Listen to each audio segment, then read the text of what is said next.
un combat que tu ne finis pas, ça change de niveau.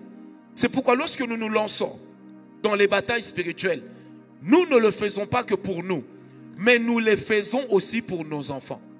Comme disait l'apôtre Paul, je me sanctifie pour vous. Bien-aimé, ce soir, j'aimerais te dire que tu te sacrifies aussi pour tes enfants et les enfants de tes enfants. Ne soyez pas comme les pères égoïstes qui se disent, moi je vais mourir et puis mes enfants vont se débrouiller. Dans le monde spirituel, on ne se débrouille pas. Soit on connaît, soit on ne connaît pas. Soit on livre la bataille, soit on ne le fait pas. Qui m'a donné un amen? Vous allez vous rendre compte que dans l'histoire de la Bible, Israël a souvent fait face aux Amalécites. Israël a souvent été amené à livrer la bataille contre les Amalécites. Et une fois le Seigneur va dire à Saül, dans 1 Samuel 13, que lorsque tu vas livrer bataille contre les Amalécites, tu devras les mettre tous à mort, y compris leurs enfants, même leurs bébés. Tu devras tout tuer, parce que Dieu voit plus loin que nous. Mais Saül s'est dit, dans 1 Samuel 15, Saül dit à Samuel, il dit, tu dois m'honorer devant le peuple, je suis quand même le roi. Il a gardé l'honneur du roi, mais il a perdu l'élection divine dans sa génération et dans ses enfants. Ça veut dire, bien-aimés, les actes que nous posons aujourd'hui peuvent aussi faire perdre à nos descendants un héritage spirituel que Dieu nous a donné. Qui m'a donné un amen? Certains actes que nous posons. Et regardez l'histoire de Saül, comment ça se finit. C'est que le même Saül, un jour alors qu'il est blessé sur le champ de bataille, il est avec Jonathan son fils, il dit à son garde du corps, tue-moi. Le garde du corps lui répond, il dit, je ne peux pas te tuer, tu es mon chef. Mais la Bible dira ceci, que Saül va se tourner vers un jeune homme qu'il avait vu. Mais Saül va oublier que le jeune homme vers qui il se tourne, où il ne savait pas, n'était autre qu'un Amalécite. Amen. Et c'est l'Amalécite, fils des Amalécites, qu'il avait manqué de tuer, qui a fini par lui donner la mort. Qui m'a donné un amen. Et vous allez vous rendre compte, même dans l'histoire de Gédéon, lorsque Gédéon va se lever, c'est encore les Amalécites, les Madianites et les fils de l'Orient auxquels il fera face. Dans le livre d'Esther, dans chapitre 2, la Bible dit que pendant que Israël était en train de proliférer, de s'épanouir là où ils étaient, il y avait un homme qui était dans le palais royal, qui était chef du gouvernement. Il s'appelait Aman. Mon son, vous êtes en train de l'abîmer. Il s'appelait Aman. Et la Bible dit que c'était un Agagite. Il est allé jusqu'à proposer au roi de l'argent. Avez-vous déjà vu quelqu'un qui propose à celui qui le nomme l'argent? Mais pour que le roi accepte cet argent, que déclare la parole de Dieu? C'est que Aman a jeté le sort devant le roi pour chaque mois de l'année. Pendant 12 mois, il a jeté le sort pour chaque mois de l'année en prévision de ce qu'il allait faire. Et lorsqu'il est allé rencontrer le roi tout de suite a adhéré à sa demande. Amen, amen. Mais qu'est-ce qui va se passer? C'est que Aman n'était pas n'importe qui. Il était Agagite. Et qui étaient les Agagites? Des Amalécites. Amen, amen. Qui étaient des Agagites? C'était des Amalécites. Ça veut dire les mêmes Amalécites que Saül a laissé vivre ont fini par vouloir détruire Israël totalement. Si au début, ils ont lutté contre Saül, plus tard, ils n'ont plus lutté contre Saül, mais ils ont lutté contre toute la maison d'Israël. Je prie ce soir, avec le Saint-Esprit, que tous tes ennemis en face de toi soient détruits. Je prie que l'Éternel réduise à néant tes ennemis au nom de Jésus. Je prie ce soir que l'Éternel réduise dans leur plus simple expression tous tes ennemis au nom de Jésus. Que tous les défis qui se lèveront devant toi, que l'Éternel te donne de les remporter au nom de Jésus.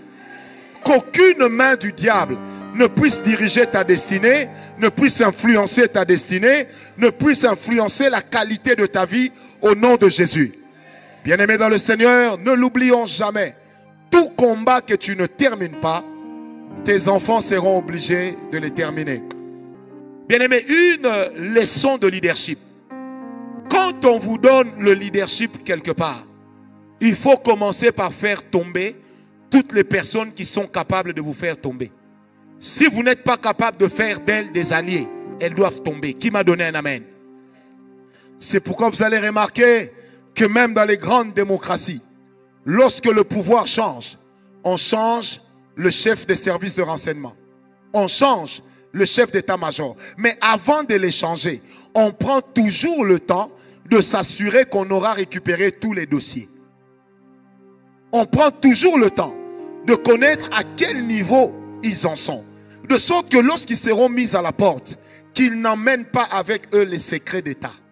J'ai connu un père d'une province proche de Kinshasa. Lui, avant de mourir, il a même vendu tous ses biens. Il a pris 200 000 euros, il a donné à un notaire.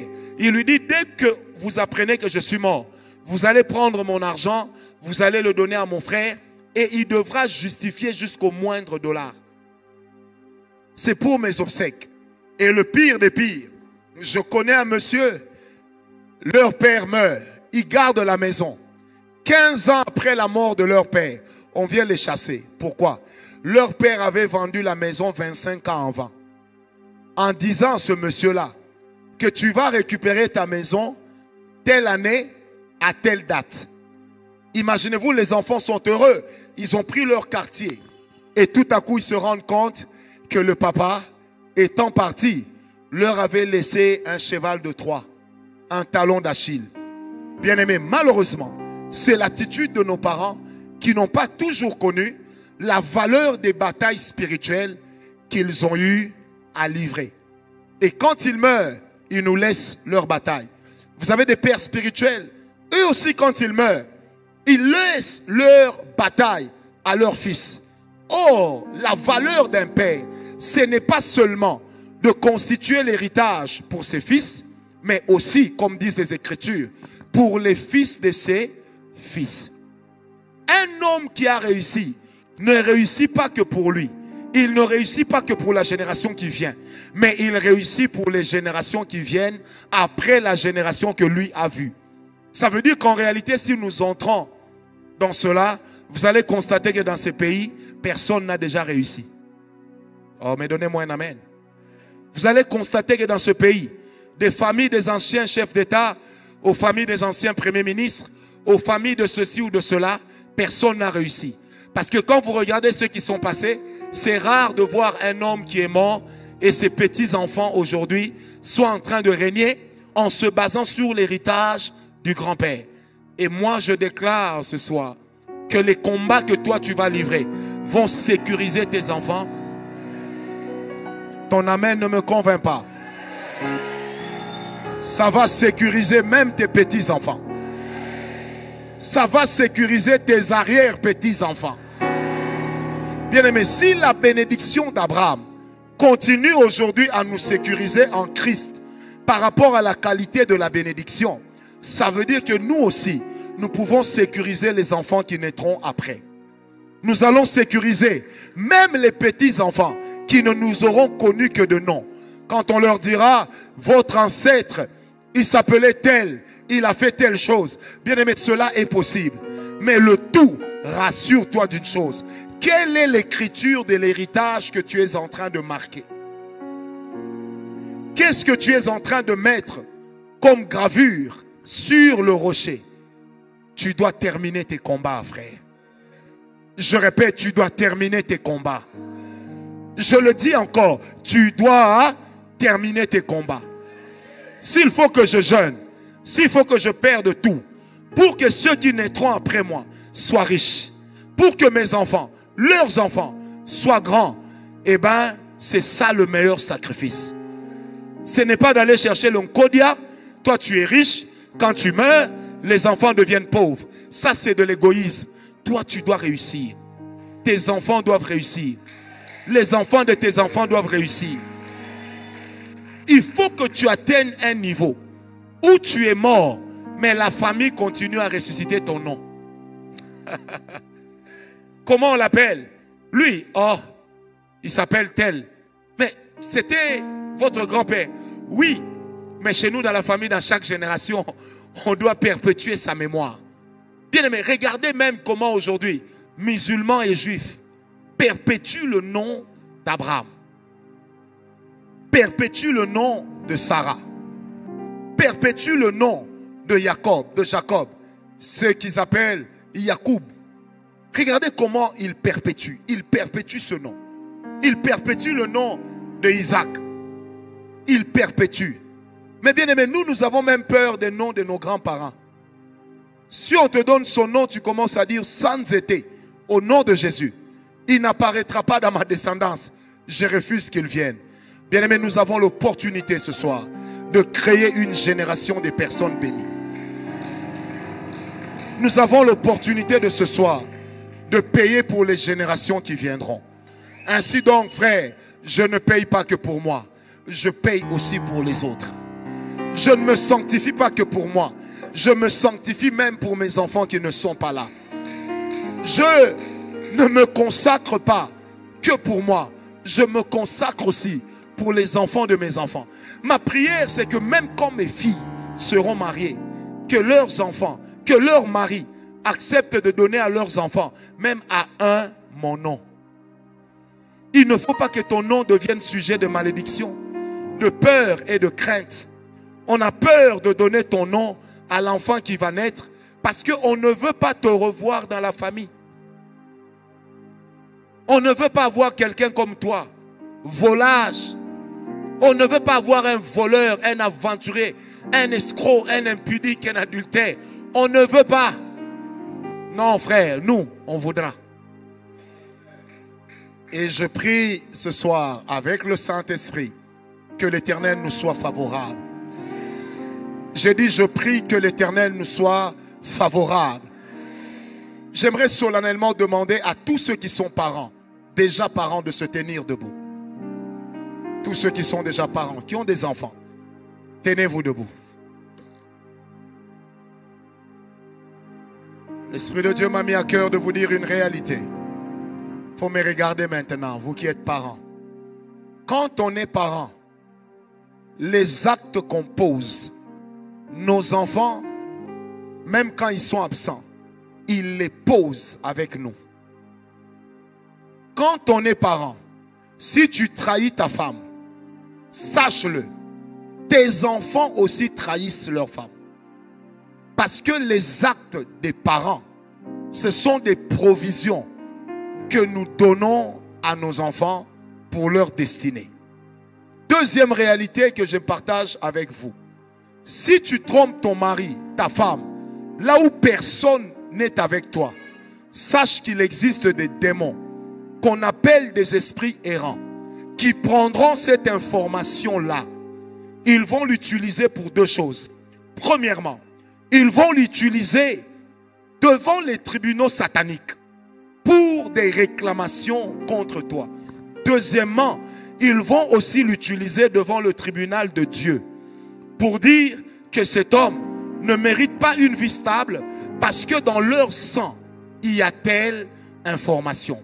C'est comme ça que même les péchés les mieux gardés d'un père peuvent quand même modifier la vie des enfants. Est-ce que vous m'avez compris? Ça peut modifier la vie des enfants. Bien aimé, Abraham, il ment. Il dit que Sarah, c'est sa sœur. Plus tard, Isaac naît. Il ment. Il dit que Rebecca, c'est sa sœur. Ils avaient peut-être un lien de parenté. Mais le sens dans lequel il l'avait dit, ce n'était pas dans le sens de la sœur de sang. C'était pour profiter, mais à la fois pour se cacher. Ça veut dire, chers parents, quand tu te sanctifies, tu ne le fais pas que pour toi. Tu le fais aussi pour les enfants qui naîtront après toi. Si tu aimes tes enfants, arrête avec ce deuxième bureau-là. Si tu aimes tes enfants, arrête avec le mari d'autrui.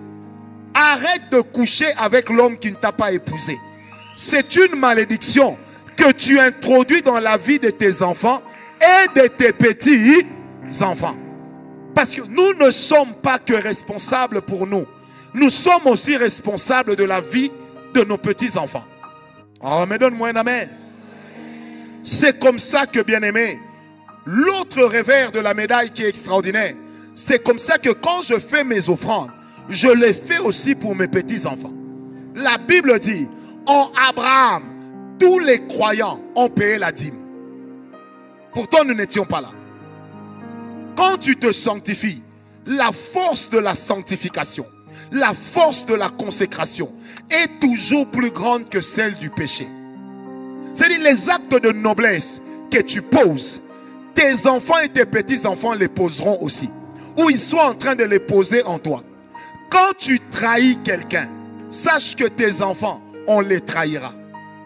Parce que tu as mis dans la génération de tes enfants une information qui dit qu'ils sont prédisposés à être trahis.